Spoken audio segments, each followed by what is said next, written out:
Welcome, role players.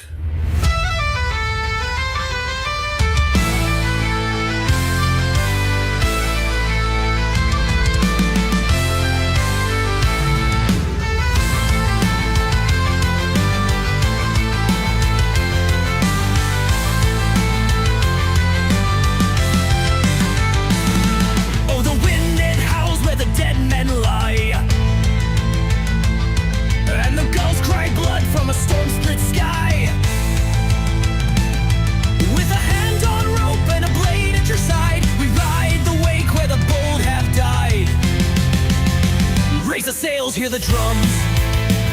The Southern Expanse is where the devil comes. Crimson sails on the morning tide. We sail for glory, let the gods decide.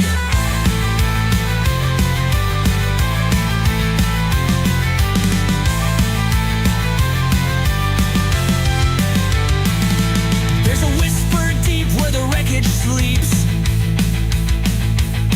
of a vanishing island, secrets it keeps. A siren's kiss, a deal struck under the moon's abyss. Raise the sails, hear the drums. The Southern Expanse is where the devil comes. Crimson sails on the morning tide. We sail for glory, let the gods decide.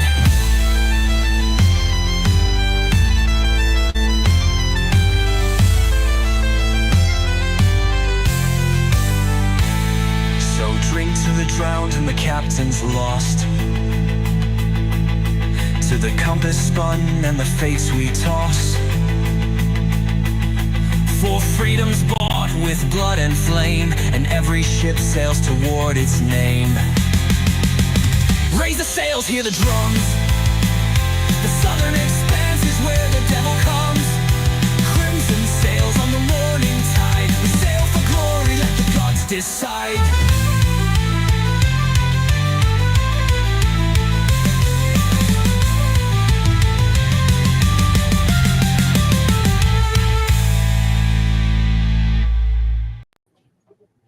Hey there, role players, gamers, geeks, freaks, and everyone in between. Welcome to Deacon's Table. I am Deacon Blues, your resident dungeon bastard or dungeon master or game master. Whatever you want to call me, it's all good. Just don't call me late for the game because then we're in trouble. Going to take a moment here. We're going to go around the table momentarily. Hi, everybody. Hi, Vic. Hi, or Sydney Vic, sorry. Hey, Dave, you're out there. I see you. I know you've been doing a jig, listening to the music. I apologize for a little bit of a delay, but, technical difficulties and slow starts seem to be a thing for Deacon's Table. So, we do our best. We do our best because we're not professional actors. We're not voice actors. We're not professional anything for the most part. We're just a bunch of nerds. That like to, well, we're professional with some things, I'm sure, but we're a bunch of nerds that hang out and we have like-minded interests, and one of those is role-playing games, Dungeons and Dragons, and that's why we're here and we're playing this game. We're only 3 players today. One member is ill, so her character is currently on the ship below deck with swamp fever, so that she must have picked up when you guys were in Kelpwood last. So anyway, so just to go over through the table, Cayenne, who are you and who are you playing? Hi there, I'm Jen and I'm playing Cayenne Rashar. She's a serpentine sea folk, kind of like a lizard folk, people that are familiar with that. And she is a Covenant class, which is a little bit warlock, a little bit cleric-y, a little bit fighter. Yeah, in essence, a Covenant is an original for Foreverland for Oiala-ndor. That is a class that is a clerical divine version of a warlock. So yeah, definitely a little bit different. But you're in for a treat. Next up, we have Rin. Rin, who are you and who are you playing? Who's Rin? Hi, I'm Kiri Morning, and I am playing Rin, the artist Tessin dancer. She's basically a cat girl with ADHD. Yeah, that sums it up for sure. And next to Rin, of course, is Jorak. Hey, Ken the Friend here, mostly Ken the Friend on YouTube. If you've ever imagined the green shell in Mario Kart getting really mad and punching you, that's probably Jorak. He's the party's coral back, a little grumpy, don't throw him or he's going to slap you kind of character. So, Yes, and he is a pit fighter, which is our version of like a gladiator type of deal. So, welcome everybody. And again, I am Deacon Blues. I will be playing many characters, many NPCs, many enemies, but for the most part, when aboard the ship, I am Captain Darius Vane, Redblade, as they call him. So that is who we are. You'll see at the bottom of the screen, there's some instructions for you all. Make sure you like, subscribe, follow, set the little bell icon too to get notification. You know, type all those buttons and whatever you need. And the website there, yeah, and the link bio site takes you to all of our socials, including, most importantly, guys, our Discord server. Come and be part of our Discord and part of our community so you can get in on some of these live games. We stream twice a week. This is a set game. Tuesdays is kind of a rotating game that lasts 4 weeks at a time. So there's lots of opportunity, and there's 24/7 role-playing going on online even as we speak. So with that in mind, we're going to kind of begin the episode. The Scarlet Reaver creaks as it leaves behind the shadowed mangroves of Sura and the mangrove labyrinth that is there. The memories of strange whispers and the horrors beneath the roots kind of linger among the crew. Fresh sea wind, though, pushes the sails taut. Captain Vane stands on the quarterdeck, his voice sharp against the crashing surf. 400 miles through the Embermire Straits before we make open waters. This is no gentle voyage. Reefs, fire, and storm lie ahead. Sulfur drifts faintly from the volcanic horizon. You get that tinge in your nose. The ocean beneath you is churning with a strange warmth, as if it's alive, from the lava tubes that are beneath the water's currents as you're going through. Pretty much like what you're seeing there moving forward. What do you like? How do you guys prepare for this stretch of the voyage? Now that you've kind of been told you've basically already gone the 600 miles from Sura, you've gone several days as you're getting to this point. What is it that your characters are doing specifically to preparing, like securing supplies, tending, just working the ship, keeping watch for things like what have you? What's your objectives? Cayenne, what are you doing? She says, finally we approach, and he said this was the short way. So she's just helping with the lines and the activities of the ship, and so you're tending to the ship. I need you to make me athletics check. And watching the rails, like she likes to do. Yeah. Well, your priority would probably be tending the ship because everybody's looking over the railing as you're. That's a 19. A 19. The sails are tightened. The ropes are checked. Efficiency is quite improved amongst everybody. And you can make note on your sheet temporarily right now that if you are assisting with any navigation related checks during this session, you will get advantage. Rin, what is Rin doing? Rin is doing her typical, up in the riggings, bounding from one mast to the other, tying things down, tightening knots. Basically, you're doing pretty much the same thing that Cayenne is doing. In the moment. Okay. So you can also make an athletics check.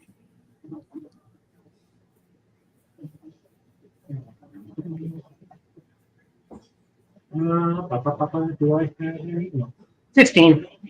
15. Very nice. So again, you notice everything is secure. You're doing your job. You're helping your other crewmates do their job. Everything is secure. And for this session as well, Rin will gain advantage on any navigation-based check. What is Jorak doing? while they're tending to the ship, like Rin up in the riggings and Cayenne around the deck itself. What's Jorak up to? Mostly keeping watch. Like you said, everyone's out looking out over the rails, but him specifically, like if looking at current patterns, if like there's waves and they're getting close to land, seeing if any reefs pop up, just trying to keep an awareness, making sure there's no more boats that sneak up on the ship like before. So just keep an overall awareness around. You're really paying attention. Make me an insight check. Okay. Yeah, a little bit different. Oh, that was almost in that one, but that's a 14. 14. Okay. You're kind of there, and things seem a little bit odd for a few moments as you begin this first stretch of the Straits.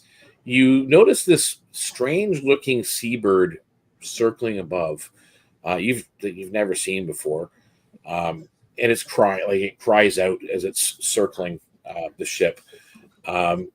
You kind of get the feeling that this is a warning of expect something dangerous beneath the waves. You just got that. That's what the vibe you're getting from the situation as you're watching.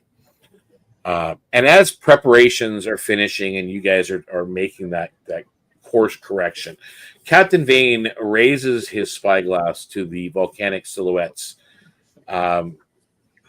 We sail a knife's edge, he declares. The Embermire Straits will test us. Between Embermire Island and the peninsula, fire and stone rise from the sea itself. Keep sharp eyes. Survival depends on it. The crew falls quiet, and their faces are very tense. The Reaver's crimson sails catch the wind, and the ship surges westward into the unknown, in very similar surroundings as you see in the image ahead. It is a pretty rocky and dangerous path and course to take. How do you spend watch during this crossing? Like, what are you?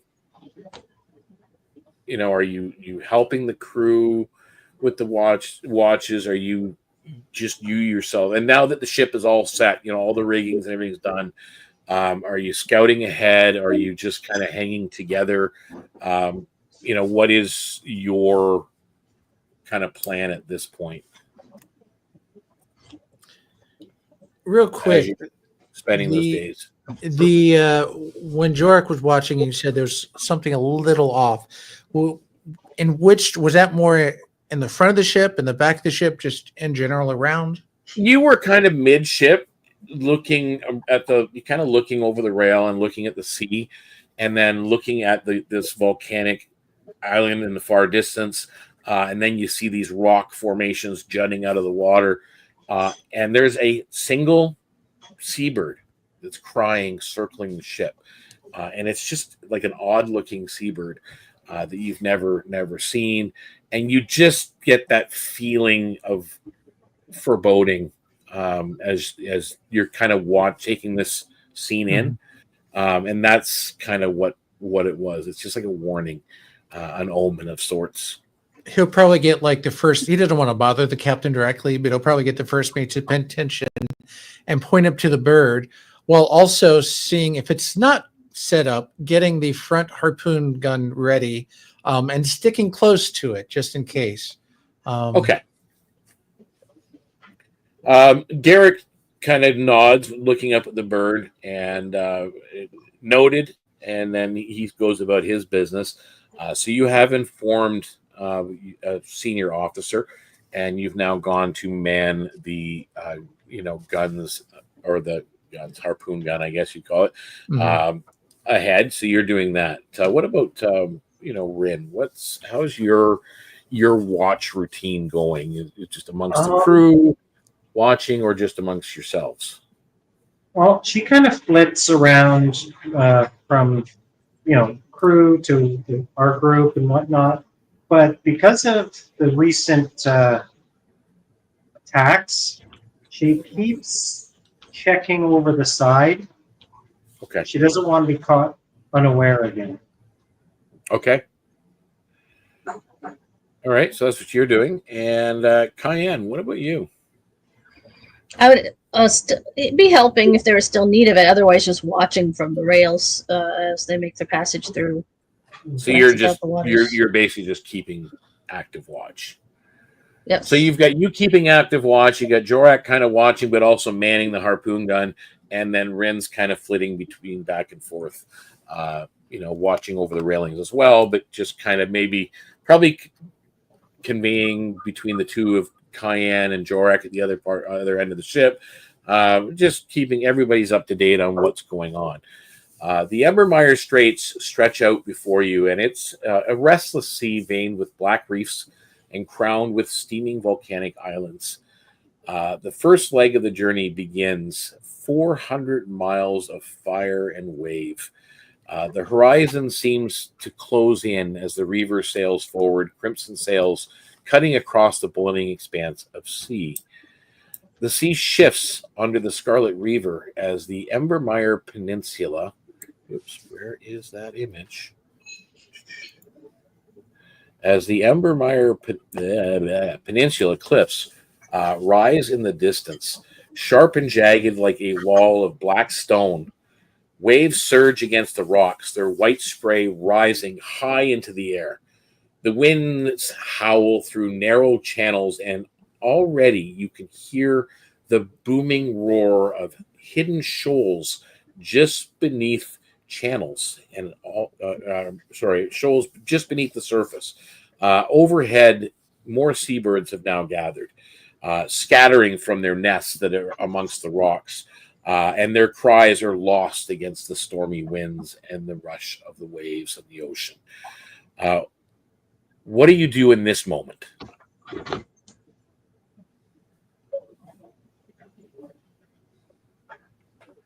Well, how stormy is it? Is the weather getting worse? It's rough water, for sure. Where's the captain standing in all this? The captain is actually right beside the helmsman. Yeah. And yes, Rin, I see you. Rin will lash a rope around her waist. Okay. And attach it to. So you're bracing. You're bracing against the winds. Okay. She's small enough; she'll get blown away. Yeah, or washed over.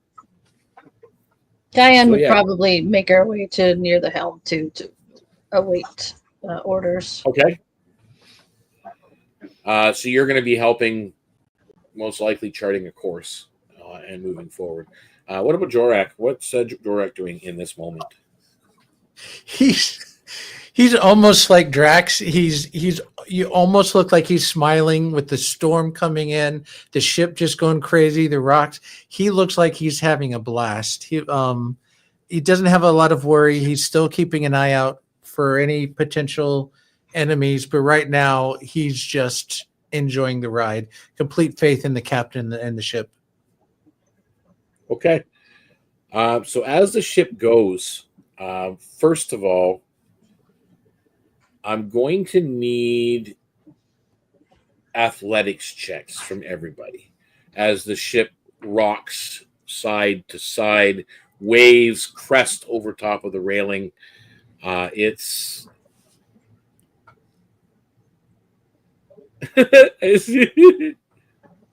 glad you used a rope. I got a 14. We'll get there.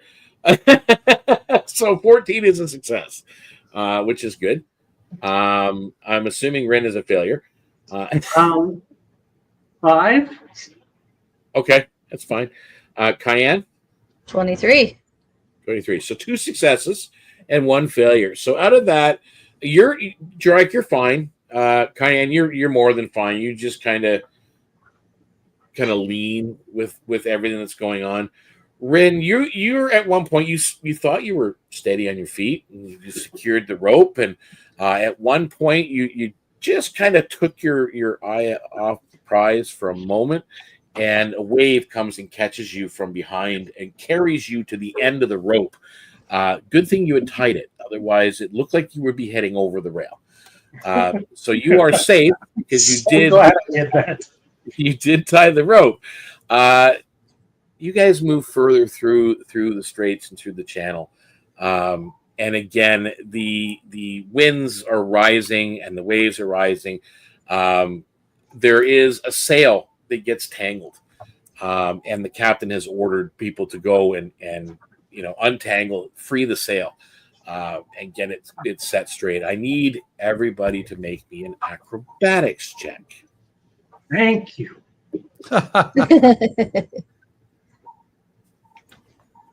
24. Okay, that's a success. Acrobatics. Jorak's not really paying attention. He looks up and all of a sudden acrobatics of 5.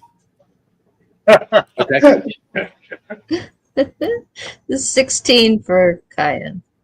Okay, so Cayenne, you succeeded. Jorak, you're doing you were having a blast there for a minute, but then you're like, oh, crap, I gotta get. And you see a spot that it's not too bad. You think you can kind of step up on some of the riggings and grab it and untangle it. And as you reach up, the rope was a little slipperier than you thought because of all the water rushing in, and your foot went through the opening in the netting, and you got snagged. And you kind of fall, backwards a little bit against the decking of the ship, doing 1 point of bludgeoning damage. I'm okay. As you land on your I'm on okay. your side. Ow. And you guys see this, but you don't really hear it because of the waves and the roar of everything. However, you guys are making your way through the channel. And you've helped where you can. I need one final roll from Cayenne, and that is a navigation roll, which would be a wisdom check if you don't have navigation.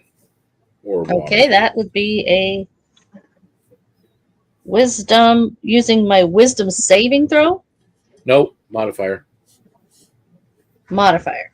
So That'd be just an show straight. 18. Just a straight for- wisdom. Okay. Yep. So you're helping, and it goes a long way with the helmsman and the navigator that's there, and the captain as well. And with a final crash, the reaver bursts through the surf and clears the last of the jagged shoals.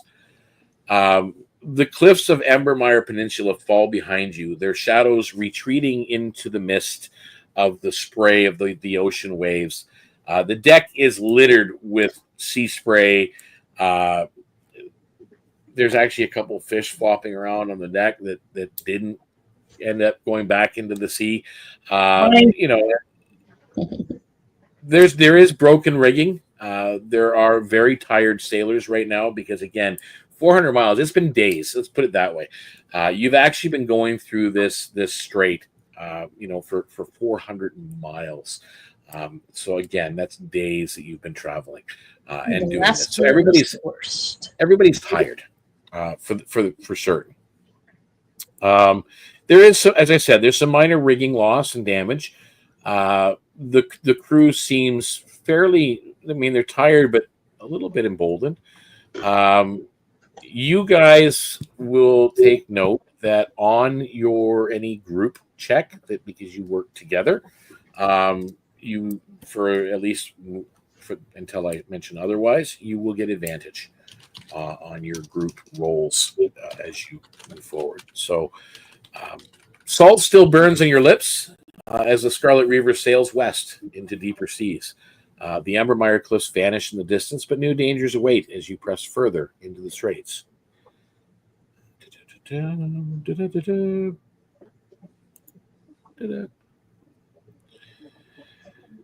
The seas themselves, they grow rapidly, or rapidly to for where they were considering, strangely calm.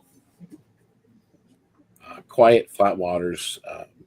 The violent spray and battering winds fade away, replaced by heavy silence, broken only by the creak of the timbers of the ship and the occasional flap of a loose sail.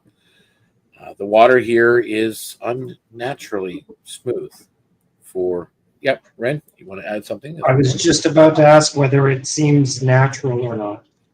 Okay. Yeah, no, it's definitely. I mean, you've been at sea long enough to know to see the sea this calm.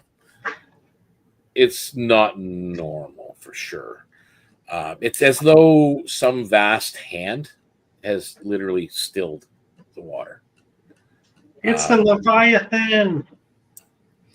Did not the Leviathan. Do you yell that? I whisper it to Jorak. I'm smart enough not to say it out loud. But he will Okay. say out The loud. other crewman that was standing near you did not hear. But yeah, he will correct her out loud, not the Leviathan. Could be. Crewman did hear that, not the Leviathan. And with the reaction to you, they seem to accept that.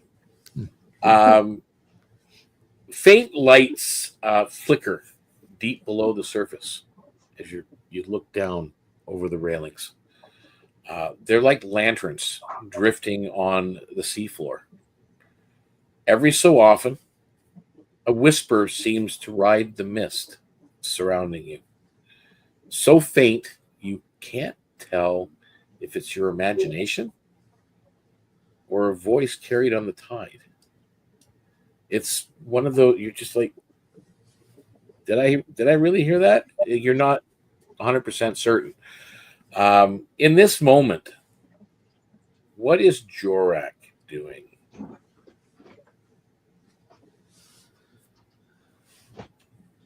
With it being calm, it's kind of got his attention now. He's with Rin at the moment, looking down. Do these lights remind him of the jellyfish?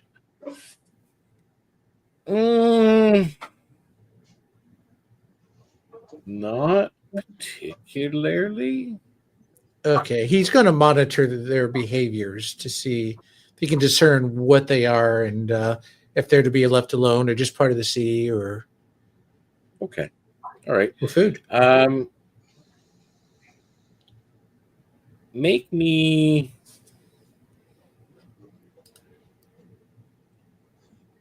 a perception roll.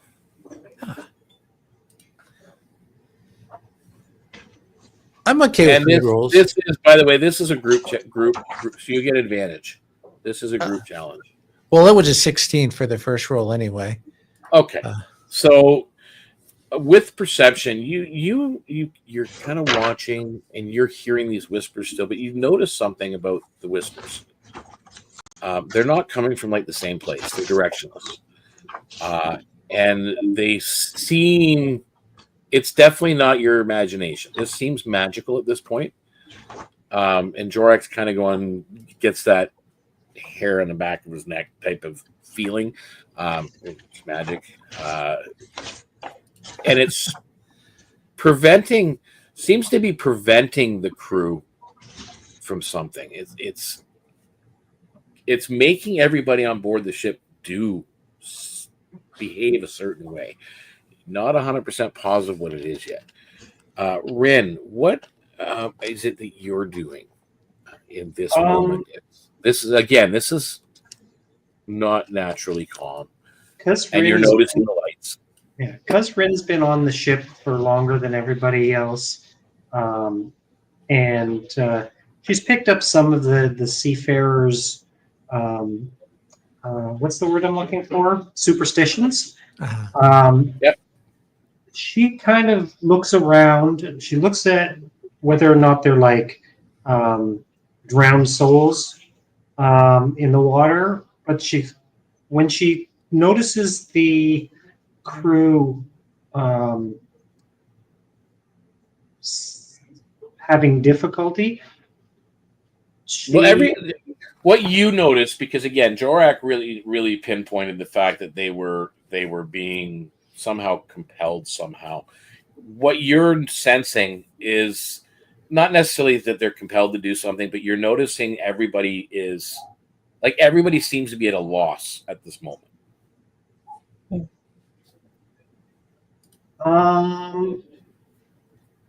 She's wondering whether or not there's the whispers or sirens. An Arcana check. Come on, baby. 16? Wait. Yeah, 16. You just made it. You identify the whispers as remnants of siren magic, bound into the currents of the waves, or the lack of waves in this case. Harmless if resisted.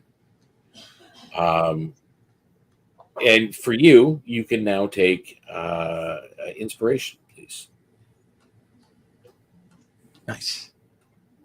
Inspiration basically gives you an extra d20, so that at any point during this session, should you want to re-roll, you can re-roll. Gotcha. So Okay. that's what inspiration is. Cayenne, taking this moment in. Again, you don't know that everybody's hearing the whispers or anything else, because again, it's that thing that you kind of you're like, I'm just imagining it or whatever. You're not at first. You're not focused on it. You do look down and see these lights under the waters. You see that everything is calm. There's a mist over the water. What is Cayenne's reaction or actions? She might try to do a little, let's say, pushing her thoughts outward to see if she can sense what these whispers are about. Okay.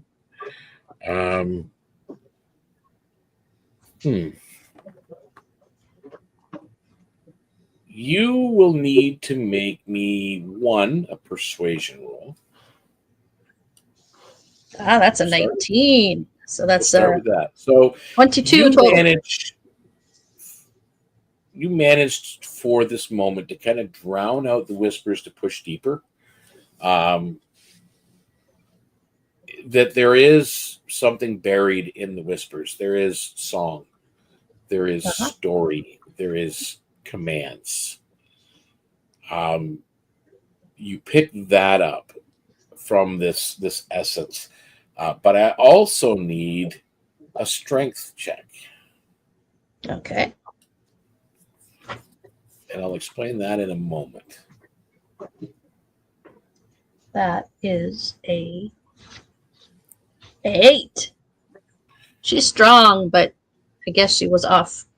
So what happens at this point is everything is going on. Cayenne is kind of standing at the edge of the rail and reaching out with your thoughts and just checking to see what's there and what you feel. And one of your crewmen come up beside you, and they kind of stand beside you for a moment, and then they climb up to go over the railing, and then they climb on top of the railing, and then they climb over the railing, and they're standing there, and all of a sudden out of the corner of your eye you notice this as they're taking a step off the deck of the ship and into the water. You reach out and grab a hold of the scuff of their neck, and unfortunately your grip is not strong enough, and they go into the water with a splash. So we've got a person at this point overboard. Man overboard.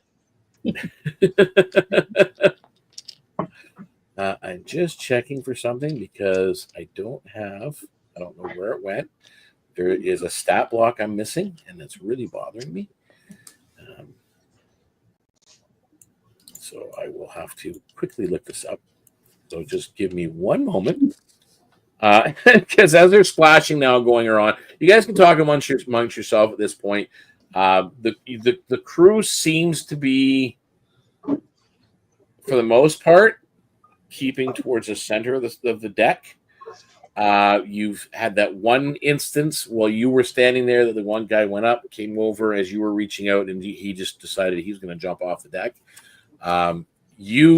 Again, some of you have sensed that there's something deeper beyond this thing. You haven't shared with each other what you've figured out. So you can do that now while I'm quickly looking this up. He just sailed over and jumped in. There's something I tried in the to grab him. whispers. Yeah, I heard it. It's like a song, and it's like, yeah, I hear it. Hup. Maybe Come on, that's guys. why that guy jumped in. Maybe he was entranced. Toss him a rope. Jurak's already diving overboard to try to get to him. Just in case. Yeah. Okay? All right. I'm just gonna. Jorak! Crewman overboard.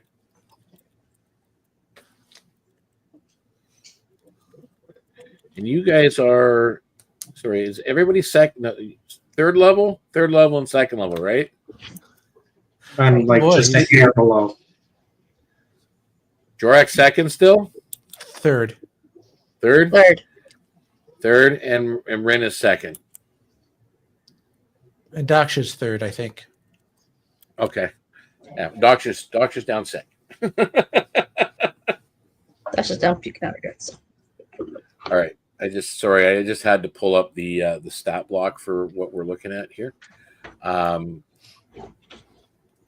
Checking to see about the guy. So you've dived into the water.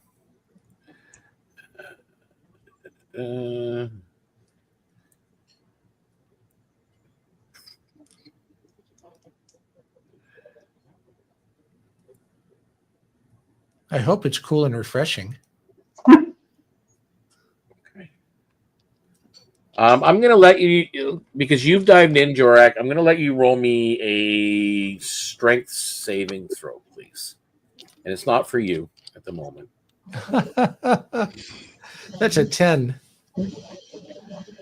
Okay. So as you're getting, you're dive into the water, and it's dark, it's murky, and still in the distance below, you see these moving, like floating lanterns almost at the bottom of the water. Even under the water, you start to hear that whisper again, but more of a melody as it's playing, and you're swimming towards the crewman that had fallen over and is struggling. And everybody on the crew can swim, and you know this. In general, they can swim. May not be great, but they can swim. There doesn't seem to be anything like waves to fight against, but they're struggling. And as you get close within grabbing range, all of a sudden that sailor goes limp and floats and bobs to the surface. What are you doing? Well, I don't think I have my pack on me, so I don't have any healing potions. So I'm going to try to get to him, get his head above the water, and I don't know if the ship is moving away or look up for a rope or... The ship is moving. It hasn't really stopped moving, but I mean, it's still there. I mean, there is a rope that has been thrown down over the side to do so. If you are, so you're attempting to grab him and move him to the rope to get him back to the ship. Well, yeah, he's going to try to tie the rope around him so they can bring him up first. Okay, I need everybody to make me an initiative roll, please.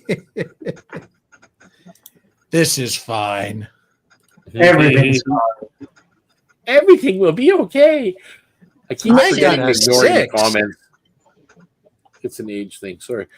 I apologize for anybody that makes a comment, by the way, and I don't see it. I don't always check the comments scroll on the side of my screen. I should make a point of checking that more often, but eventually we'll get more used to this. I might even have one of these guys just be responsible for checking the chat, and if there's something important that I need to read, then they'll point it out. We'll jump over. So, Jorak, what is your initiative? 6. 6. And Rin. 16. And Cayenne. 17. 17. Okay. So top of the round, Cayenne, you've seen what's gone on. That person had jumped in right beside you. You were unable to stop them. As soon as they hit the water, Jorak was kind of running down the deck and leaps over the railing after the sailor and into the water. You see them swimming towards the sailor, and not quite there yet, but all of a sudden you see that the sailor go from like struggling to be above the water to floating face down on the top of the water. What are you doing? And I can see Jorak is almost to the sailor. Jorak's like within, he can actually probably grab him this moment.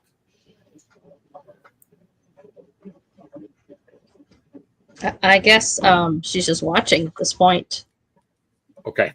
So you're watching the situation play out. And then that brings us to Rin, you're up. Okay. I'm getting a snack. Okay, I'm back. Okay. Okay, so Jorak has got him already? Nope. With him grabbing range. He's probably grabbing him this round. Well, I'm manning the other end of the rope.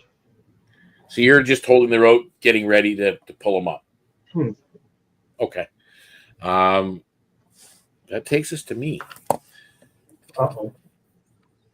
Yeah.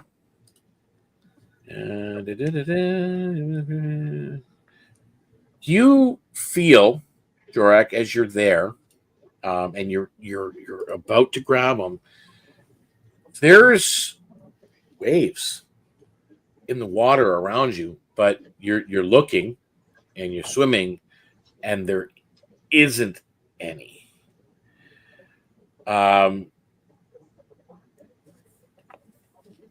It's kind of closing in as you've moved right towards it. I need you. No, that's you. Oh, never mind. You take 6 points of force damage as something enters you and then exits and enters and exits. I know that sounds wrong and dirty, but you've got this churning of water around you. You're being violated. There's no other way of putting it. You really are. You are being violated by an aquatic haunting with incorporeal beings that are basically like going in and out and whatever they're trying to do. But they've done that damage to you, and that is their turn. And that brings us now to you, Jorak. What kind of damage did they do? Force damage. Oh, force damage. It's almost like your insides were being squished. Mm-hmm. Ew. Well, his first act is to try to get the rope secured around him. That would be his action. Okay. You do. So you're securing the rope around the sailor or yourself? The sailor. The sailor.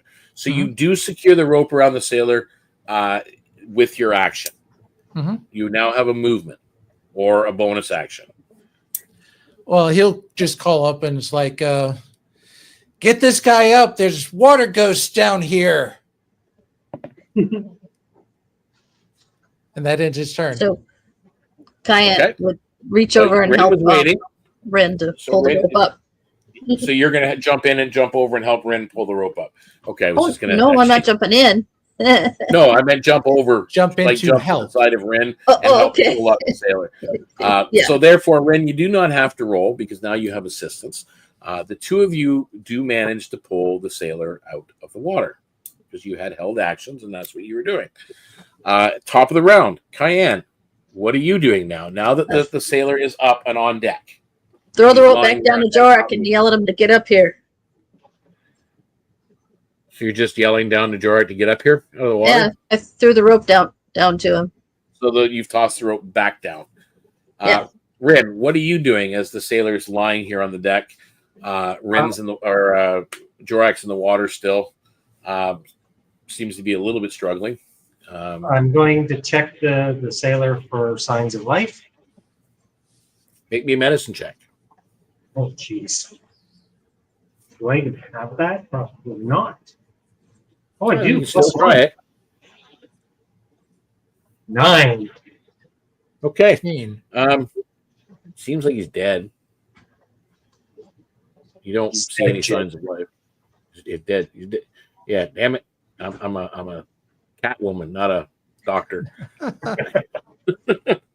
If Cayenne sees that Jorik is starting to climb up, she would probably go over there and start pushing on that guy's chest to get any water out. Yeah.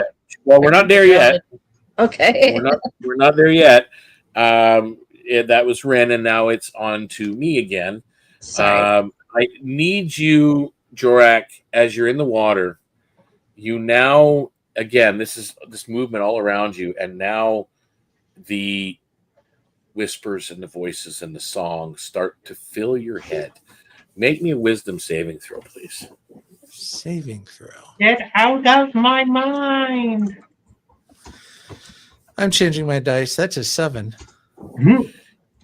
You, instead of going towards the rope that was tossed back down, you dive and begin swimming deeper into the water. You will move your full movement that round because you hadn't made a movement at this point. But you will now move basically 30 feet in the water. You have a swim. What is your swim speed actually? Is it 30? That is, and that's what I'm trying to look up now. I think 35. We have a separate swim speed? Yeah, 35 swimming, 25 walking. Okay. Yeah, some ancestries do have swim speeds. Oh, okay. Some have flying speeds too. Cayenne has a swimsuit. Come It's back, not chicken. separate. So you are, you have basically succumbed to this sound, and you've dived deeper. And as you've dived deeper, this pressure around you, swirling and massing, and you can feel it. These things, all of a sudden, it's like sharpness rather than just like that pulse, like that pressure, rather than just force. You feel like a sharp sting. As well, they missed on this, strangely enough, with your carapace. They tried to claw. Whatever's in this water had claws, and you feel it kind of tearing at your hide and at your shell. And it does no damage, but you can feel this as you've kind of almost swam into it. As you've gone down. So now we are at the top of, or actually, no, now it's Jorak. You're up. That was my turn. Well, now I can swim back up, right? No. Oh, Your turn. I used my movement.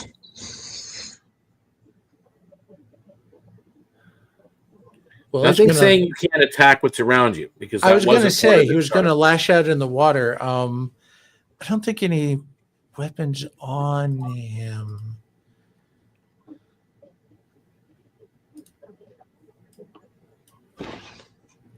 I'll probably say if it's small enough, he probably had his assault dagger with him, so he'll try to swing with that. Usually, yeah, most sailors will always keep a dagger somewhere Yeah. on their person. So the salt dagger, go ahead and roll the hit. I forgot to change my die. That's an 8 to hit. How bad was the You and original your roll? roll. My It goodness. could have been. Oh no, that was a 7 with the new dice. So you know what? Since you It's have missed regardless. inspiration, you could probably use it if you did have such a thing. Well, I I have rolled the a second time anyway, Oh. just to test it. It was still a failure. So you know, Darn it's it. just- Okay, so you swing out. So There you you go. are still surrounded by this chaos. Yeah, he needs one of those. So back at the top of the round, Cayenne, you're up, and Rin, you are on deck. Well, she was still, had lifted up the rope, and she saw that Ren was attending to the guy, and she threw the rope back down to Jorik, but she sees Jorik dive instead, and she doesn't know whether he's just trying to get out of the way, knows she can swim and stuff. So she's kind of, but then she would turn and go to the sailor that came up and start pumping on his chest to push the water out of his lungs. So Okay, you can make me probably medicine drown. roll. CPR. Oh, that's a medicine is 1. That's a dirty 20. Okay. He's dead. He ain't coming back. So she You don't know, do a few you don't know pumps why. and realize that nothing's happening. And Yeah, you don't know why. No water sputtering out of him or anything like that. Like, there's nothing. He shouldn't have she'd, drowned that quickly. no, she'd stand and go, "Oh, he's gone." Rin, what are you doing? Where's Jorak? He dived down. I don't know. What are we? Oh, Jesus. She stuffs some cotton in her ears and dives in after him. Okay. So you dive into the water. You hit the water. You go down. You see Jorak under the water. You see these floating lantern lights really down further, kind of moving around. But you see Jorak, and he seems to be flailing and lashing out with a dagger as you're swimming towards him. Make me a wisdom saving throw, please.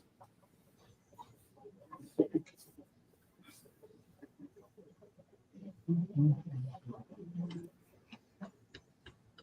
18. Okay. You feel that you can that music, the whispering, it's still in your head, even though you're underwater. And it's Even with with my ears plugged? Even with your ears plugged, you can hear it like a spectral whisper. But it's trying to compel you, and you resist. You don't know exactly what it was trying to compel you to do, but you resist. And you continue swimming towards Jorak. He's flailing around at what appears to be nothing. Make me a perception roll.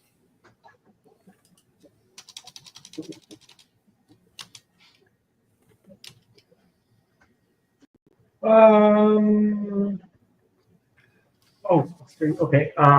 11. Yeah, he's fighting water, which it looks odd. What are you doing? You've reached him. I'm going to. Does he appear dangerous to me? No, he seems to be attacking the water, not you. Like he's not random either. I'm going to grab a hold of his the scruff of his shell and start hauling him back up to the surface. Okay. You feel this, Jorak, and you look back. You know it's Ren. You see her grabbing the scruff of your shell and trying to pull you upwards. And I'm going to have you guys at this. Well, you've already used all your movement, Ren, for this round, but you have grabbed his shell, and you feel the resistance as you're doing that. Now, that brings us to me. And now that you are in the water, you now notice, without a perception, that what he was attacking, there's like a swirl in the water.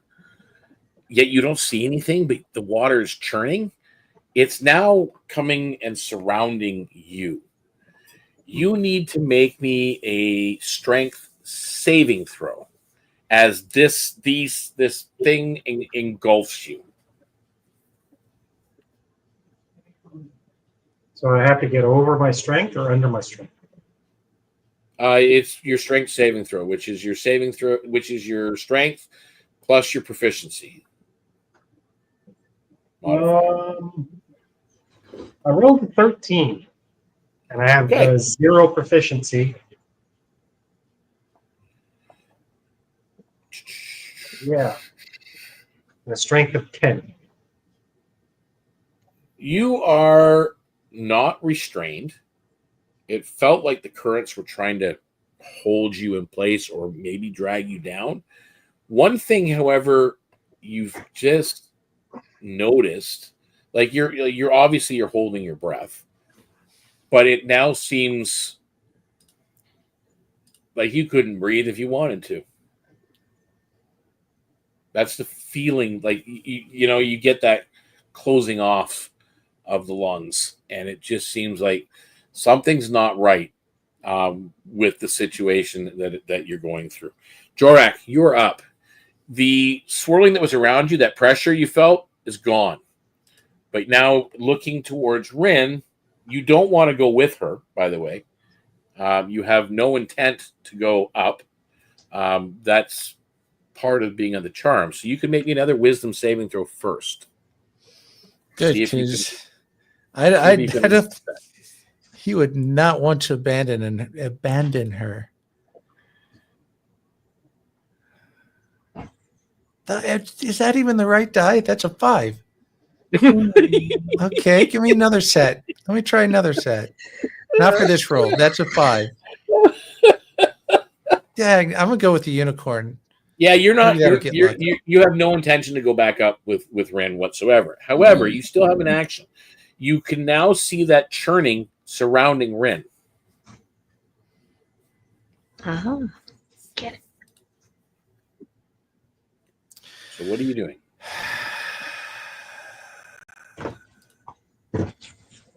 All right.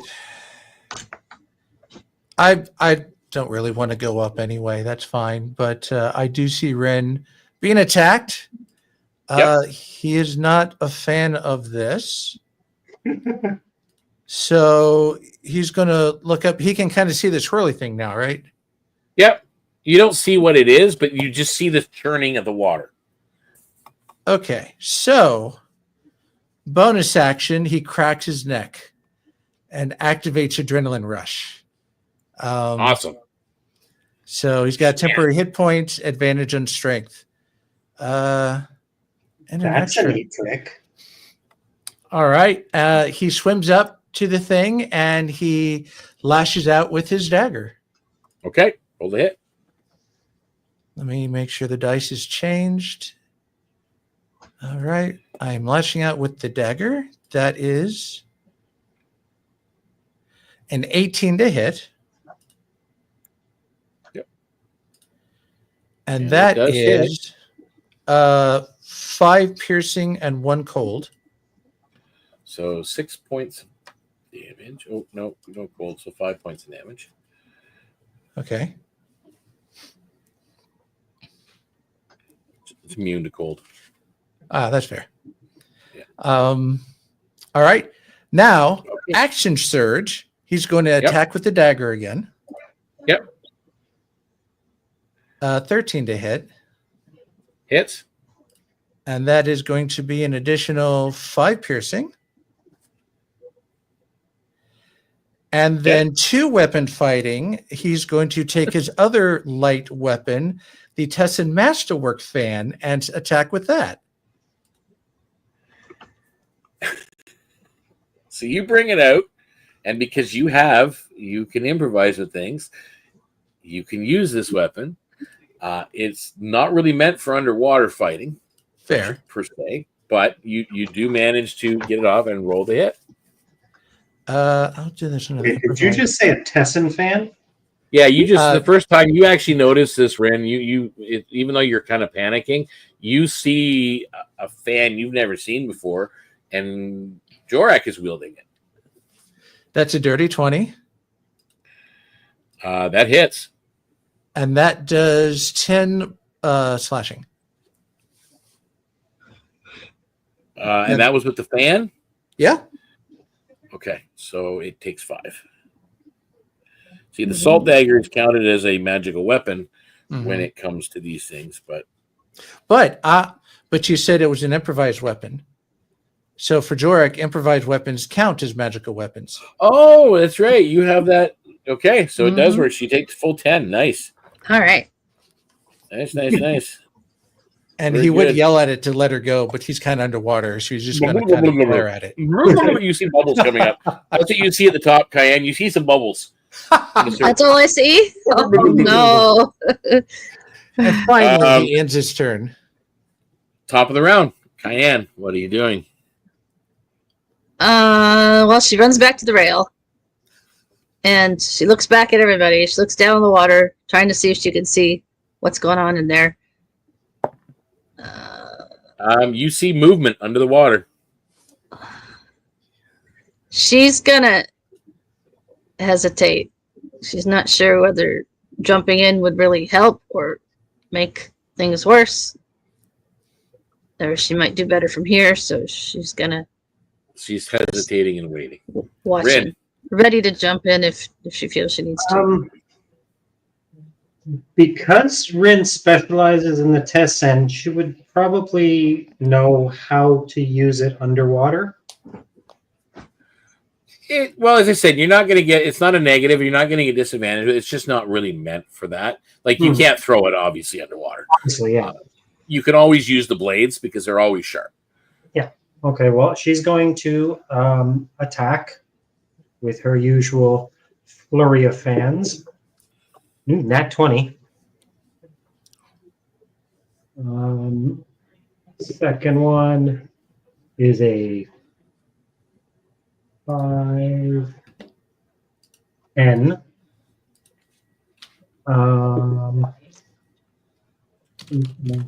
21.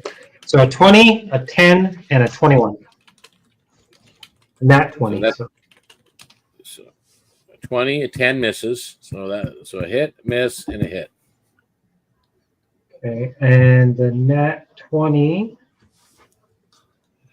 Find my weapon here. Now, where is it? There it is. Her main weapon, her main fan, that's a +1, but is it magical? +1 would be magical. It depends on what it actually says in the description. I don't know. What was the damage on it? It's like a D4 or is it D6 +1 or something like that? D8 +3. D8 +3. Then why the +3? I don't know. You gave it to me. What's your strength modifier? 0. What's your dex modifier? 3. So that's what it would have been. +3 from your dex. Oh, okay. It's a finesse weapon. So no, it's not a magical weapon. The enchanted heirloom fan +1. Oh, the enchant. Oh, the air. Okay, now okay, there we go. It's the heirloom fan. Magical. That's different. Yeah. So That's her main weapon, not her secondary. What's your damage? All right, so 6, 7, 8, 9, 10. 10. And the second one is 9. 9 damage. Okay. All right. So you swung out and lashed out at whatever's in this water. You still can't see physical shape. You just see churning of water as this is happening. And you're still witnessing all this up, Cayenne. As you see this, you see Rin now pulling out her fans and attacking something in the water or the water itself, one or the other. Are you doing anything at this point? Because you were holding your action. Get your ass down here, girl. Yeah, she'd jump in at this point. She sees she's fighting something. Okay. So you jump in and you start swimming down towards where they are. I need you to make a wisdom saving throw. Oh, God. She would have her silver dagger out and her buckler shield on. And that is wisdom saving throw. Dirty 20. Okay. You hear that whisper, even though you're underwater, in your head, and it forms almost like a complete melody, and you feel it tugging at you, but you resist. Okay.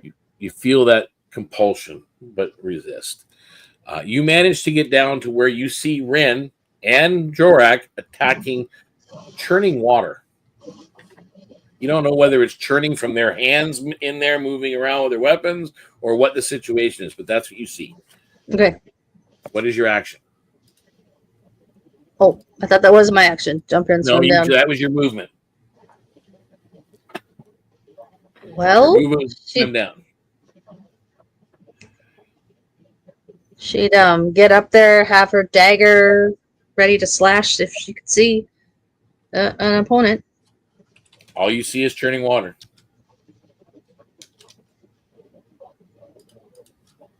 Yeah. Would it look like it's churning of its own volition, or it's something you're doing? Well, because you guys are got to remember, like a round is 6 seconds, right? So you guys are slashing in the water, so it's hard to tell whether the churning is from your slashes and your blade movements, or is it from its own. Yeah, Really that's what I'm hard thinking. I don't think if she didn't see anybody, she would assume that that was an invisible creature or anything. I think she'd just. So you're holding your attack. Yeah. Yep. Okay. Until you possibly see something. All right. So that's Cayenne. That was on Rin's turn. Now it's mine. And Cayenne, you are actually no. They're still actually around Rin. Right. 19 to hit. Rin, is that your armor class? Oh, Sorry? 19? it's attacking you, Rin. Oh, yeah, I've got a 10. Okay. That pressure when all these things came and swarmed you were feeling, you feel now the same thing, almost like little needles or claws, all of a sudden raking against your skin. And they start to tear into flesh with a roll of 19 and the damage. Actually, what's it hit point at? Oh, no, not yet. 6.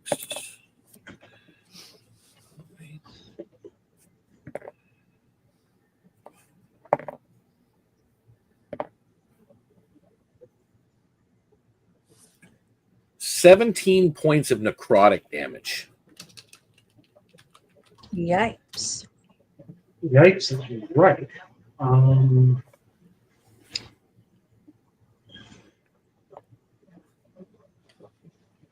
What you guys see watching this, even though to you, Rin, it felt like claws raking the skin and opening up the flesh, what you guys witnessed is her, like the one side of her arm, just these wounds opened on her arm and started bleeding. One. And she's looking pretty bad. Yeah. So that's what you guys do notice at that point. Jorak, you're up. You can make another wisdom saving throw. Oh, that thing again. Remember, you're still compelled. You don't want to go up. Mm-hmm. Okay, new dice. Wisdom saving throw. Let's see what you got for me. Come on, new dice. That's a 12. I think you might. Actually, you made it. Just. Good. You're no longer compelled to stay where you're at. So what are you doing as you're taking all this in now? Rin looks pretty bad. Like there's a lot of blood in the water. Like all the blood. Yeah, almost. He's oh god, he's gonna try to strike it, see if he can't at least get it to stop. So he's gonna do another 2 weapons slash. Okay, go ahead. Okay, first one is 22. It hits. I will let you know it's not even at half its hit points yet. See, that would have made a difference, but that's you can't tell though because you can't see what you're attacking. Yeah, 6 piercing. 6 piercing. Okay. Yeah. Now it's below half. And then he'll strike again with the fan. That's a dirty 20. Okay, hits. That is a 7 slashing. Okay. And he's going to evoke dirty fighting. So the target has disadvantage on its next attack roll before the end of its next turn. Okay. Good move. All right. So that brings us to the top of the round. Cayenne. Seeing you've taken all this that in now. Rin has this, she sees this line of wounds open up along her arm. She's figuring out that we're fighting an invisible enemy in the water. So she would move to Rin, right up next to her with her silver dagger, and put her shield arm kind of around Rin while she stabs at the water right next to where she saw that Or arm. it's turning. Right, yeah, right next to her arm, like she sees whatever, hoping that whatever the creature is that. Yeah, you opens don't up the get line of disadvantage. I mean, it's kind of all around you guys, so it's pretty easy to to hit for the most part. Okay, that is a. Well, no, it's not. Damn it. 13. 13 actually hits.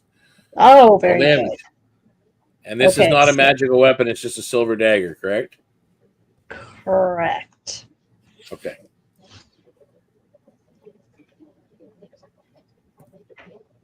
So that is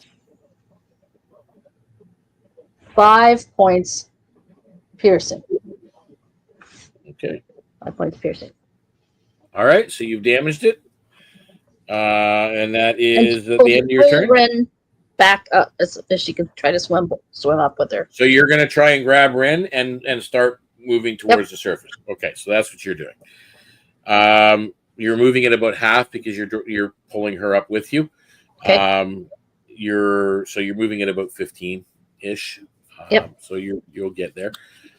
We've got next up would be Rin. What are you doing as you're being pulled up? Yeah, I'll assist with that. But is it possible to imbibe a potion underwater? No. Okay. So she's gonna help get her ass up to the surface so she can. Okay, so you guys do make the surface then this round. With your help, you break the surface. You can breathe. You can actually, for a moment when you're above the surface, Ren, that feeling you had where your chest had closed off, where you couldn't breathe, even though you're in air for just a moment, and then all of a sudden it's like, and you notice this as well, Cayenne. It was weird because normally the first thing that someone would do that had been underwater for that length of time fighting would be it was almost like she was struggling to breathe, and then all of a sudden so that came in. So as that happened, Ren, you're on the surface, you're there, that's happened. These things are now going to move. Now, well, that was my action or my movement? That was your movement. So what are you going to do on your action? They're not around you anymore at the moment. Pull my healing potion out and guzzle it. Okay, so now that you're on the surface, okay, so you crack the thing out and chug it down. Okay, you can roll your points back. They are going to move on. I forget what our healing potion was. Does anybody have Wasn't that 2d4 plus whatever? I think that was last time we mentioned it. Yeah, 2d4 plus 2. That's what it was. Well remembered. I have it written down too. You are these things. This churning, Jorak, as all of a sudden Rin is dragged up, and the two of them make the surface, both Cayenne and Rin. Before you're able to start making your ascent up, if that's what you're choosing to do, these things now again surround you and almost start embracing you from all sides around. I need you to make a strength saving throw this time. Come on. 12. Better than what it's been.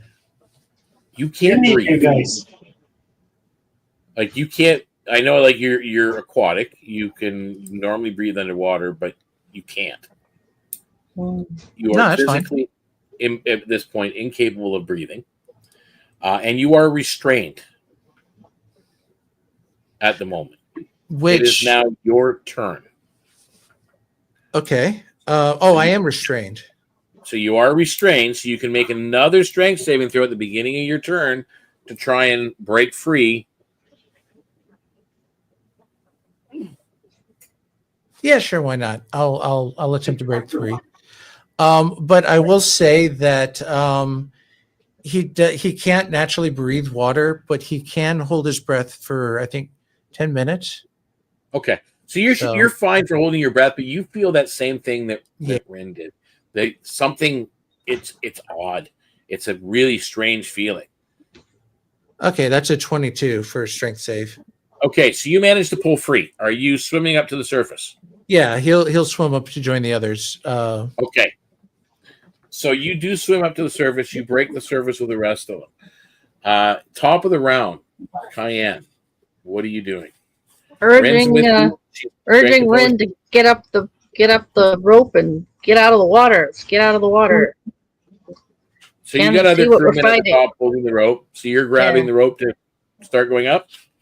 If she sees that Jorik is coming after them, I think she would. Yeah, Jorik just made the surface. Yeah. Yep. So Okay, so to you help start climbing Rin the if rope. Rin needs it. Yep. So Rin- you get right up to the railing. Okay. Rin, what are you doing? I'm on going your to turn? get up as well. Okay, so you're right behind Cayenne on the rope.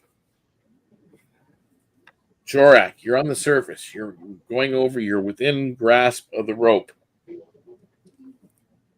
From behind, as you're swimming, the back of your legs, you can feel those sharp claws once again. Trying. Oh, shit. No, it's okay. That's a nat 20. Uh-oh. No, it's fine. Ow. So, let's see here. As wounds open on your legs, like claw marks, but yet there's no 7. Now, real quick, was that an attack against Jorak? Oh yeah, wait. they have Because he has They have disadvantage. disadvantage. it's still going to hit you, but it's not a nat 20. Okay. Yes. Well, that's one saving grace. That helps. That makes a difference. It's still 14 points of necrotic damage. Reduced by 11. Okay. 6 hit points from the adrenaline that he's got, and then Nice. reaction. He toughens his muscles, and it actually resists 5 points of damage. Nice. So he can do that anytime he has a reaction. So that leaves how much damage total? Sorry, I said 14 was 14 points. Oh, so that's only 3 then. Only 3 Okay. of necrotic. Yes, Rin. I forgot. That first attack that she did underwater was a nat 20, and I didn't That's do true. any extra damage. Oh, you didn't double it. Oh, no. So that first one was 9 points. It's still up anyway. Yeah, but it's still another 9 points. Okay, just letting you know. Okay. So that was its move. Jorak, what are you doing as this thing, you feel it clawing at you don't see it other than churning water. He wants to turn and he's got this look like he's about to slap the heck out of it, and he reaches his hand back and he Get grabs your the rope and just starts Scaly climbing. ass up here, you half-shelled. Okay, so you climb up. So all 3 of you are now up on deck. The crew are kind of pulled back away from you.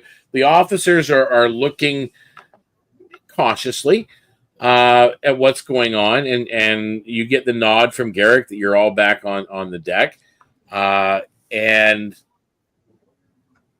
what you guys see as you turn around, you see coming up out of the water, you see it start to churn, and then coming up out of the water are these writhing ghostly shapes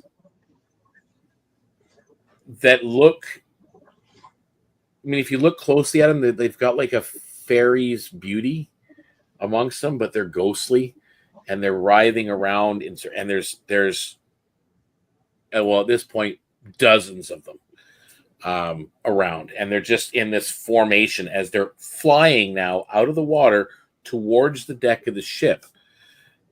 As they're getting close to the deck, you hear ropes creaking from above, and looking up, you see Captain Darius Vane grabbing onto one of the rope riggings and swinging all the way around over the rail of the ship as he slashes down with his red sword blade, slashing into these things. As you hear that song that you were all hearing turn to shrieks and screams, and then silence. Go, Captain Blood. And then he lands back on the deck. He goes, oh, that was a close one. He got them all? They only had 7 hit points left. Oh, Yeah. great. Like minimum damage from his sword is like 15 or 16 or something like that. All So yeah, I right. don't. So yes, for the record, those things are a challenge rating 3 for you guys. They are siren wraithling swarms. Yeah, I loved So, kind Sure, of I like could jumping overboard. You're like, okay. It's like, oh no. yeah, I was sitting there waiting, and when you did that, I'm like, oh well, that's by what the depths. happens. That's He's trying to what save a we're life, fighting. and that's Says what he's Cayenne. focused on now. It's like looking at the guy who didn't make it. As this happens, you guys, I mean, you're all standing there catching your breath and taking a moment and taking it all in, and the whispers and the song fades. It's gone. The lights below, as you're kind of watching, they just kind of fade away into the darkness, swallowed by the deep. The sea itself returns to its normal, wavy, rocky self, the mist drifting in patches here and there. There is a strange chill that lingers with the 3 of you specifically. The crew is exchanging, you can see them, uneasy glances back and forth. This crossing so far has been no ordinary voyage, and something old and watchful stirs in the Straits. Cayenne, you sense this. You guys do pass through that difficult portion of the strait. The Embermire Peninsula lies now behind you, and the open straits stretch ahead. Yet already the sea itself seems intent on breaking your resolve. As twilight deepens, the crew prepares for the next leg of this perilous crossing. You guys, let's see. You've already got inspiration, Rin. Jorak, you did jump in to save a crewman. You will get inspiration as well. That can be used this particular session still. We are at now. It's this one right here. The water turns a little shallow at this point. Its surface breaking with teeth of stone and coral jutting out from the water. The waves surge unpredictably here and there. I mean, it's not as rocky as that first leg of the journey, but it's still, the water's more shallow. It's a little bit more of a navigation through here. Everything is very unpredictable. There are glimpses of sharp reefs just beneath the surface. The Scarlet Reaver is threading its way carefully. One wrong turn could splinter the hull. The crew waits anxiously as the ship drifts into the maze of rocks, sails straining in shifting winds. What are you guys doing at this moment? As again, it is probably, you guys are now at full hit points, by the way. A couple of days have passed. You've been sailing as you go. At this leg of the voyage at this point, what is it you're doing? Are you, again, doing the lookout thing again and shouting warnings? Are you assisting with the navigation or working the riggings and such? Like, what's... Rin generally stays up in the riggings when we're not in combat or on a mission. So she's up there doing her thing. Yeah, when Docs are sick, then Cayenne would probably be helping with navigation. Manning the rails. So you're going to help navigation riggings, Jorak? And he's soaking up all this water, so he's just absorbed in like perception, watching out for dangers. Mm-hmm. This is a group check. It is a new scene, so there's no advantage on this one. You guys must get 5 successes before you get 3 failures. Okay. Okay. Now we are starting off with a perception, especially for Jorak. Jorak, roll me a perception to spot any submerged rocks or currents that could drag the ship off course.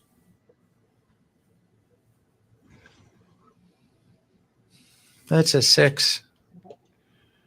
The ship hits a couple of jagged rocks and takes some damage. Rock.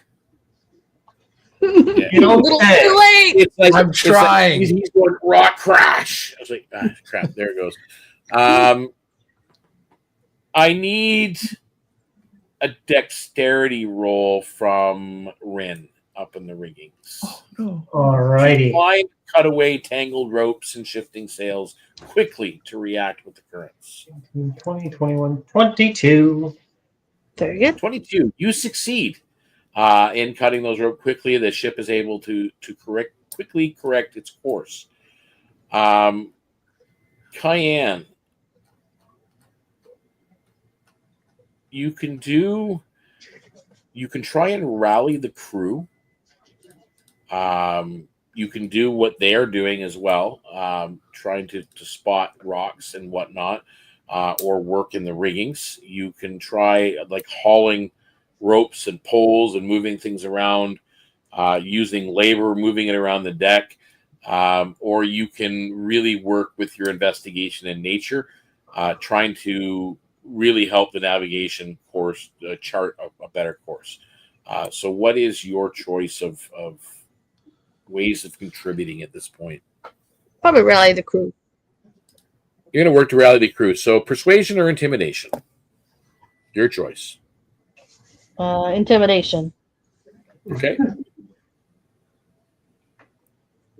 That is that's a 19. So that would All be right.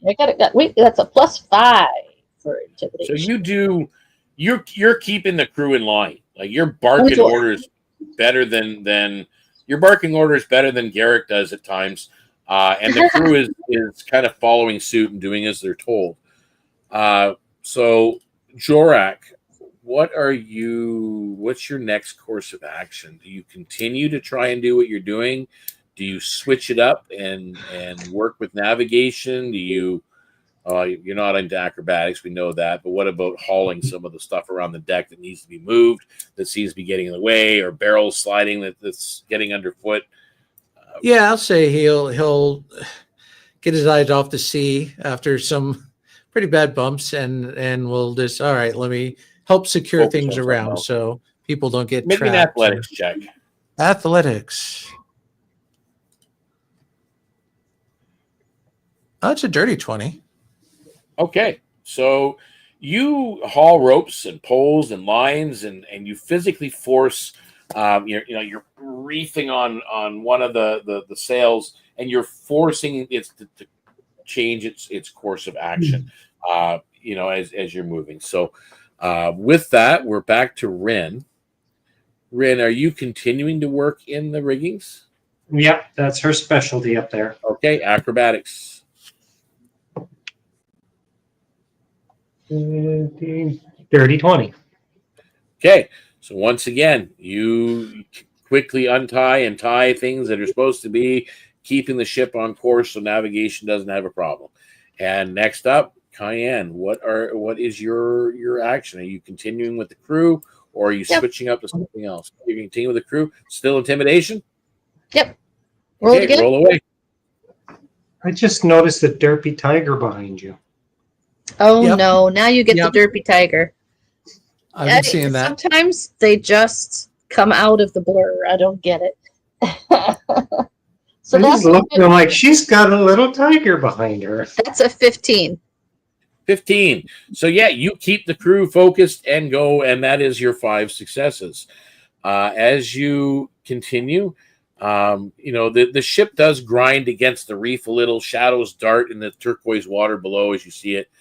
There are fins that slice through the surface. You can see, sea life down there.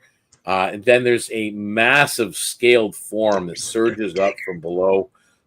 These reef predators that are around. But again, the ship is managing to get through for the most part. The reef falls away into deeper waters. The Scarlet Reaver finally breaking free of the labyrinth. The crew exhales in relief, though the hull groans with the strains of the passage. There's been some damage done to the ship. The open straits stretch before you, but every sailor knows the sea grows deadlier the further west you sail. Clearing the reef intact, the crew's confidence has risen. You guys do get advantage on the next group check. Good. Now, is the damage such that it needs to go into dry dock, or is it something? No, it's stuff. Well, there's no possible way of doing that, so you guys will have to do on the fly repairs at some point, or stop somewhere else in a port and try and get the supplies you need to do so. So you should have everything you need for the type of damage that it is right now. Like there's no huge holes in the hull, but there is hull damage, there's sail damage, and so on. But that will have to be done. And the Scarlet Reaver though continues to push west. The timbers of the ship itself groan, but it sails still proud, clearly on the water as it goes. Ahead lies the most perilous crossing yet. The narrow waters where worse than the last two? Yes. Oh, Jesus. The narrow waters where Alsaphia and the Onyx chain squeeze the straits into a gauntlet of danger. So on your left, you'll have the Onyx chain, those volcanic islands, and on the right, the lands of Alsaphia, which many know. Well, Jorak, you know firsthand, not the most pleasant of places. With that, the waters tighten as you go into a narrow strait. And again, this is a long distance you're traveling, so days do pass. The waters tighten into a narrow strait. The Scarlet Reaver is forced between black cliffs to the north and volcanic rock to the south. The wind howls, waves slam against the hull, and then shadows move on the cliffs. Signal horns blare. And moments later, a spray of crossbow bolts rain down like stones from above, from From Alsaphia side? From the Alsaphia side, from hidden emplacements. To the south, geysers of scalding steam burst from the volcanic shallows. The only way forward is through. There's no going around. Unfriendly giants they are, I guess, she says. How do you guys react?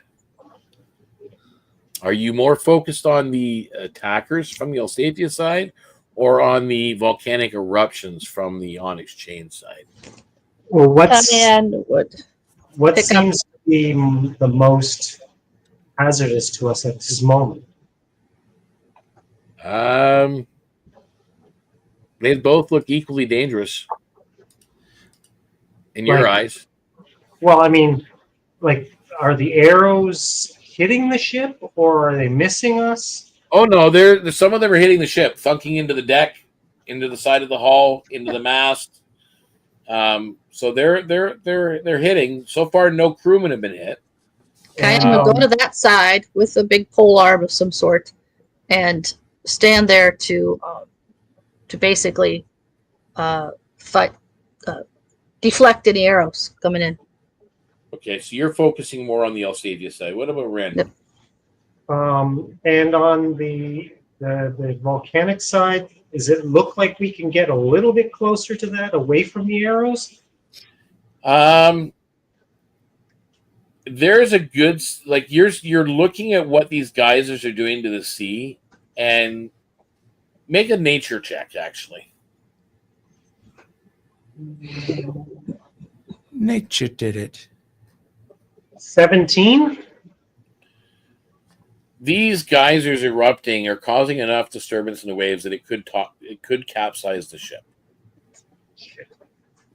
Well, I relay that epiphany to the powers that be, Stay away from that, and call out to the crew to,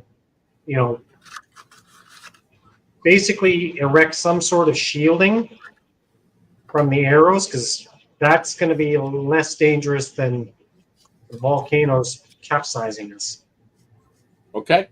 You see, actually, a lot of the crewmen have grabbed shields from down below, and they're kind of on that side of the ship with their shields up, trying to form sort of a barrier, for the crossbow bolts to sink into.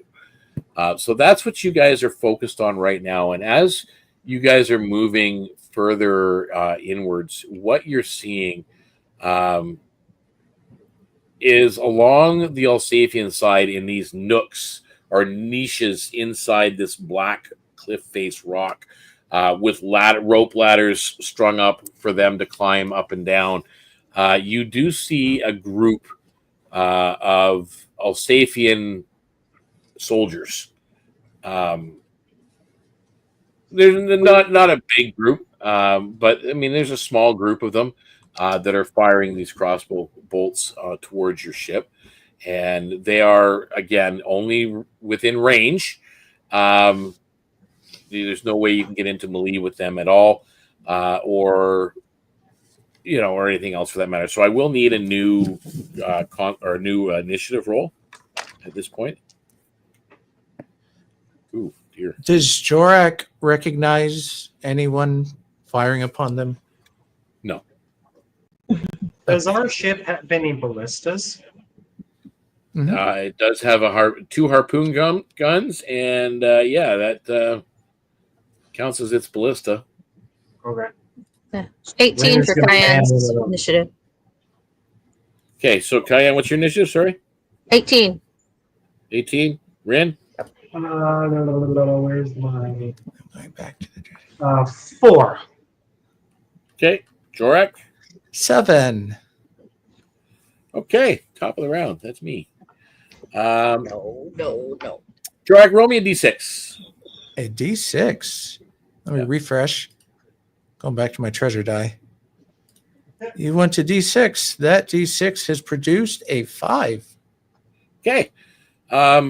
Not far off on the left side, a geyser erupts. The ship is far enough away that it doesn't really affect it. On the other hand, that is 4 of them. So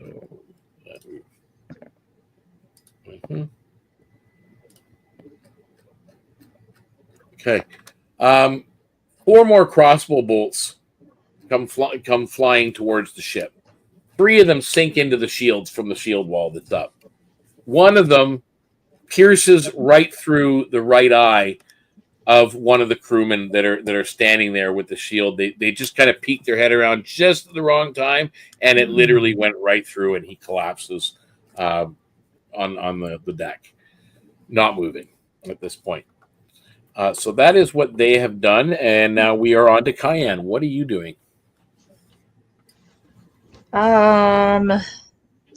She's still got shield one arm, pull the other arm to deflect arrows. Okay, so you're just working to deflect arrows? That's it? One end or the other where they've run out of shielding. Yeah. Okay, so I'm going to have you make the first, and this is that advantage because you guys did earn that last scene. You get advantage on a group check. So you can roll me dexterity.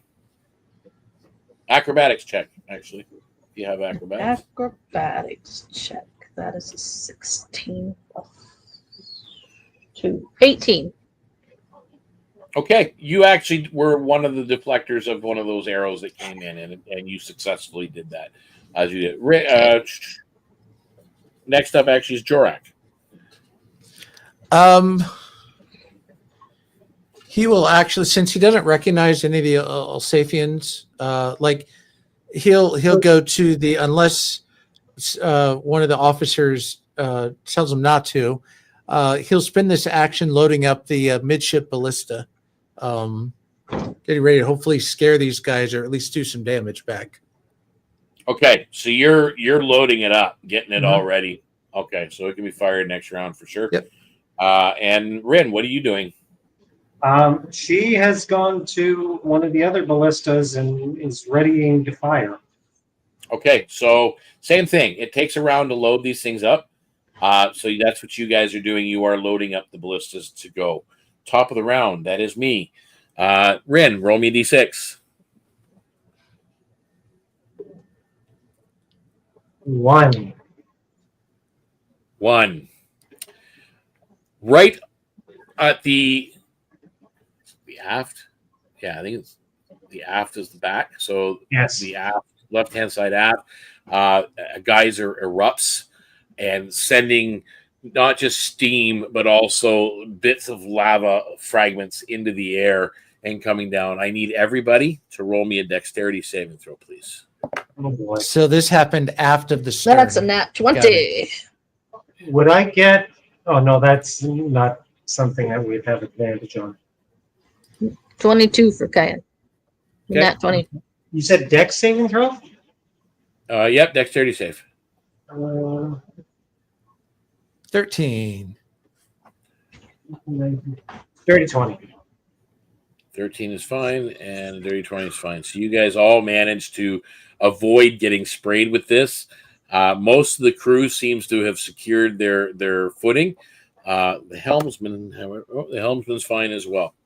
So the ship stays its course, regardless of the force from the side.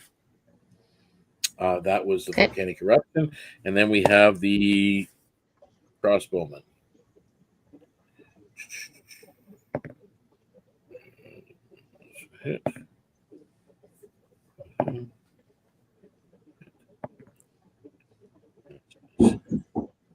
Okay, so 2 more crossbow bolts sink into the shield wall. Crewman shields. Yep. Cayenne, Yes. I know a 19 hits you. Yes. As you've got your pole arm and everything else, and you're trying to help block, you take 4 points of piercing damage as a bolt hits your upper forearm and sinks in. Just missed that one. One of the other crewmen, you see another crewman take a shot and get hit. He's still standing though. And that is their round. So Cayenne, you're up.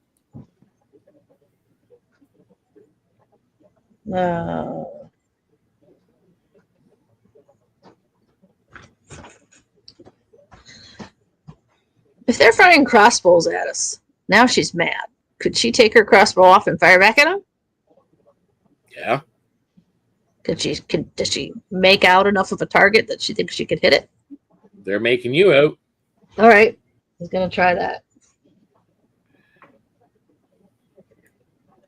That is 18, so that would be plus. Oh, yeah, 4. you hit. 22. Shoot, I lost my pencil. Don't. Okay, good. So that would be 28 plus 2 piercing. 8 plus 2 is 10 points piercing. Okay. You definitely sink into one of the soldiers on the cliff. He doesn't fall, but you definitely hit him. Cool. For certain. Jorek, you're up.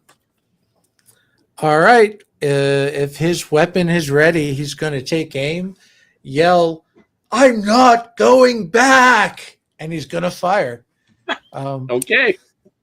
I have no idea how to do ballista stats.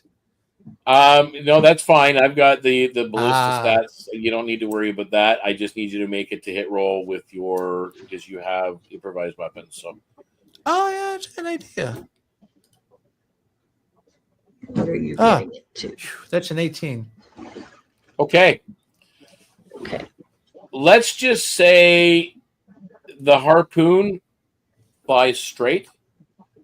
It has a rope attached to it. And it goes through one of the soldiers. And it's just thunk. It's there. What are you doing at that point with it? Well, if I can, I'm gonna tug on the rope and reel him in. I got to catch. You pull him off the ledge. You kind of start reeling in this massive harpoon. You pull him off the ledge and into the water and start dragging.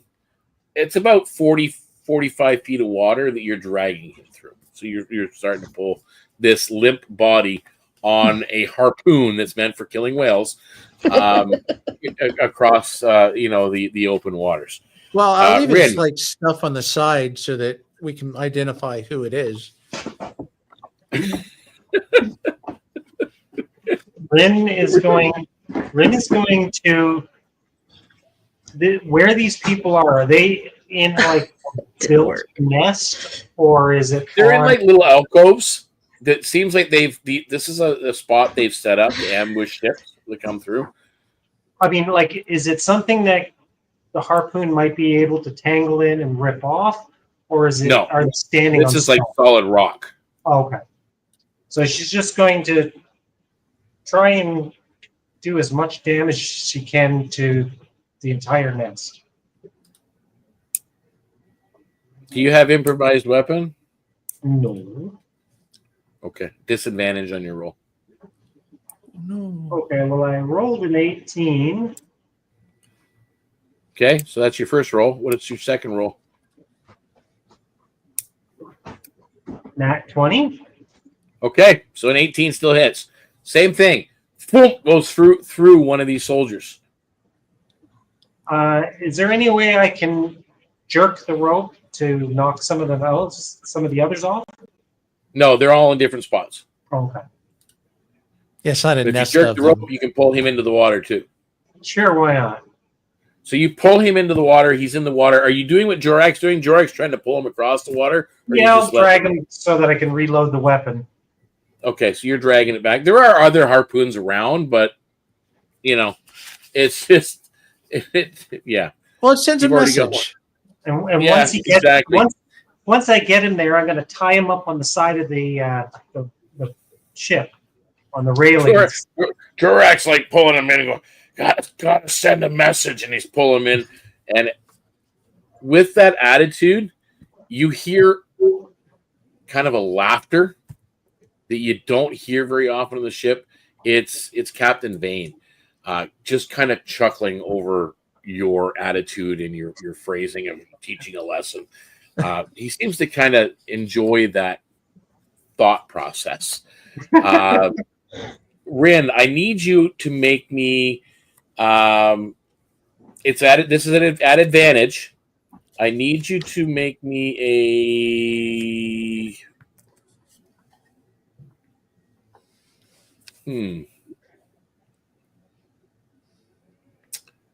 Make me a dexterity or acrobatics roll, please. 19. Okay, that is your second success on this challenge. As you avoid falling debris and rocks that are coming down around you and spray from other geysers that are going off.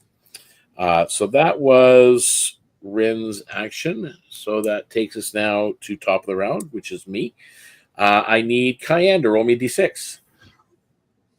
Roll a d6. Don't roll a 1. That's a 5. Okay. So somewhere off to the left, another geyser erupts safely as you're going through. And now there's only 2 guys up on the ridge. That's one sinks in, one thuds into the shielding. The other one takes out another crewman. Like Get dead. that bastard. He wasn't even in the shield wall. He was just kind of standing back, kind of watching, preparing, and it went right through his throat. Ooh. And with that, it goes to Cayenne. What are you doing? Shooting at the guy who just did that. Okay. That is a 19. God dang, I'm on fire with these dice tonight. So that is a Hand those over to 23. Jorak. Huh? Lend your dice to Jorak. I should. Yeah. So that definitely hits your damage. That is 3, only 3 plus 2, 5. 5 altogether. 5 altogether. Okay, he's still up. Damn. She sees that she hits him. She's happy, but she's not happy he didn't fall. All right, next up is Ren. You're still pulling? Or not Ren, sorry, Jorak. You're still pulling? Yeah, he's pulling. Just bringing the body on board, getting his stuff. Okay, so you're still pulling away. Not a problem. If that's the case, I need you to make me a strength saving throw. Oh, no. Did I just catch a fish? No! No! Did you fail? I got a nat 1. Oh, dear. You lost First Splash! Jorak just You got didn't pulled get a over. reputation here, kid. You got pulled overboard? Literally pulled overboard. Oh, no. Hooked on something there as we were going by trying to We'll pull get that. to that in a moment. And it wasn't So- hooked on phonics. At We'll least say you can that. swim and breathe We will get underwater. to that definitely in a moment. Ren, what are you doing as you kind of look over to the other ballista as you're reeling this guy in, and you see Jorak doing the same thing, and all of a sudden go, whoa, and gets pulled into the water. Well, I'm going to pause and check to see if he's okay. You see him in the water. He's not being attacked or anything. He's in the water. Get your ass back up here. You got work to do. Shut up. And I'm hauling my catch back. You're still hauling your catch back. You guys have made the 3 rolls you've needed to continue, and the ship's moving forward. The sails strain and the crew is bloodied. You're down 4 3 crew. 4? Well, 3 from this, but 3. then 1 from earlier in the thing. Yeah. And you said 2 of them went down. One of them was just injured. I thought you said. Well, 1 was shot through the eye and killed. 1 was sent through. Okay, yeah, you're right. There's 3 dead, 1 injured, and actually, there's a few other that are injured in this process as well, either from debris from the geysers or from crossbow bolts. But there is definitely damage as you gone through. We The lost crew has 3 been crew bloodied. members. The Scarlet Reaver bursts free of this gauntlet. The cliffs recede behind you, leaving behind 2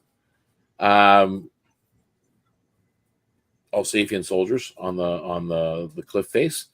1 is being pulled behind you in the reefs. You managed to climb back up on deck, Jorak, realizing that the far end of the rope was actually tied off at the harpoon gun at the ballista.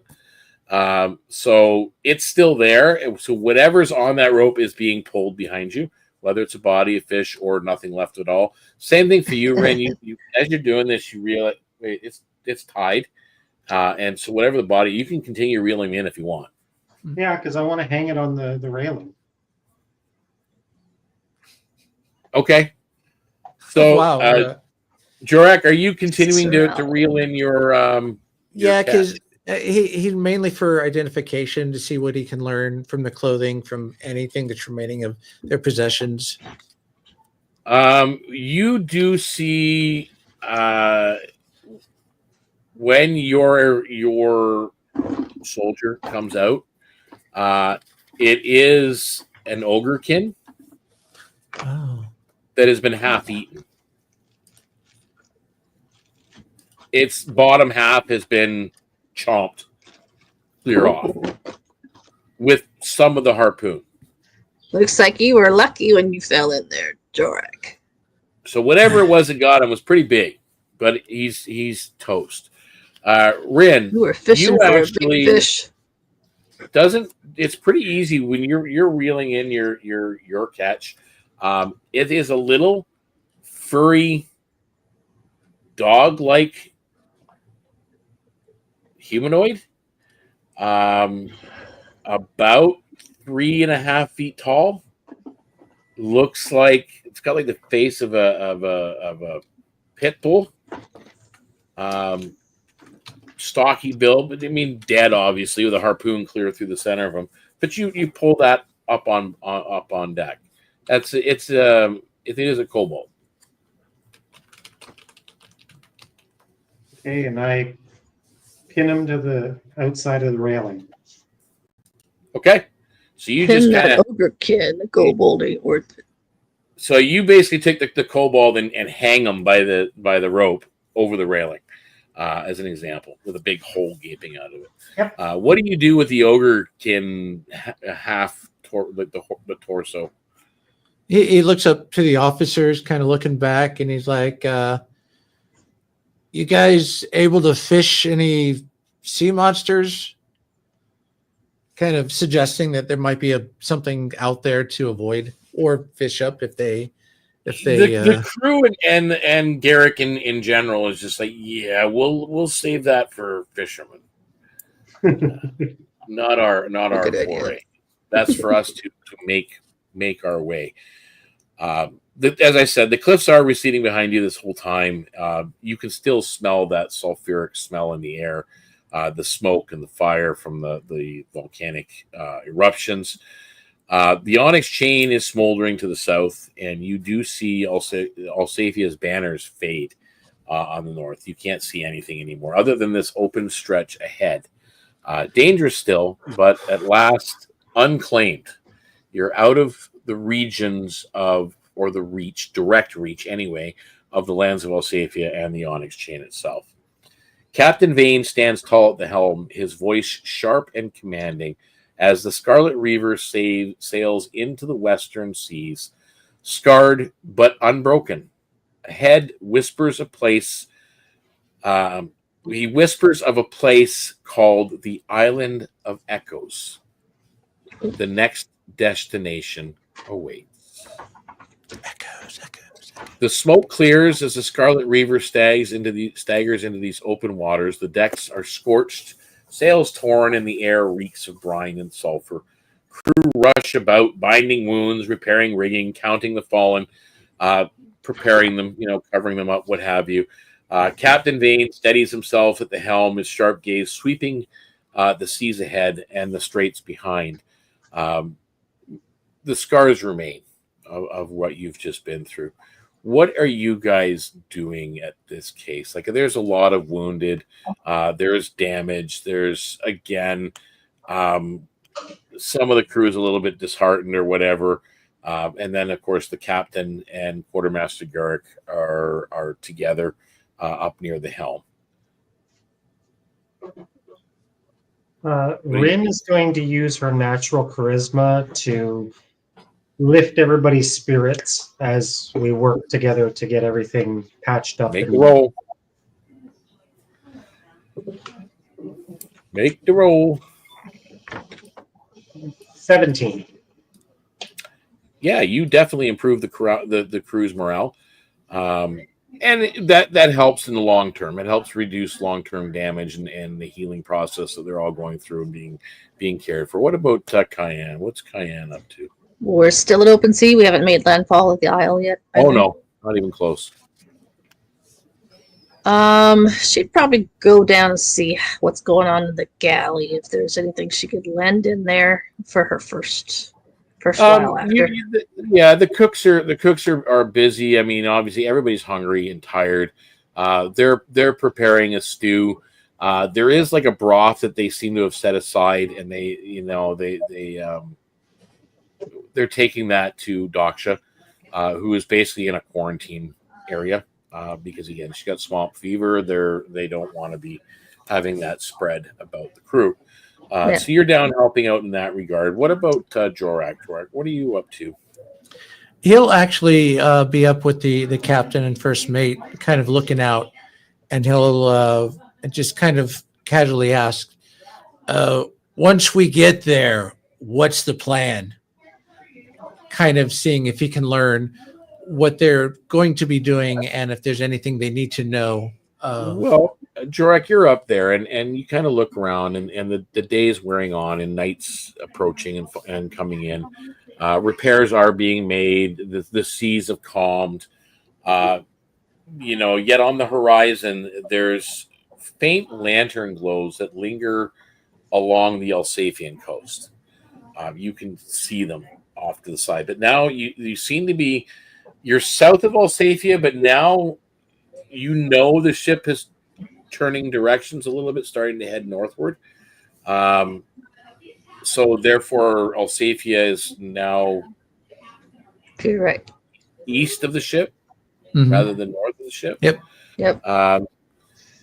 You still see behind you the onyx chain smoldering peaks in the distance with sparks into the dusk night air. There is a lot of open sea ahead, and Captain Vane looks at you and rests a hand on your broad shoulder. Our heading is clear. We're going to Keenargan Island. You've heard that name before, Jorak, in the pits. Pits. It is a place they call the Island of Echoes.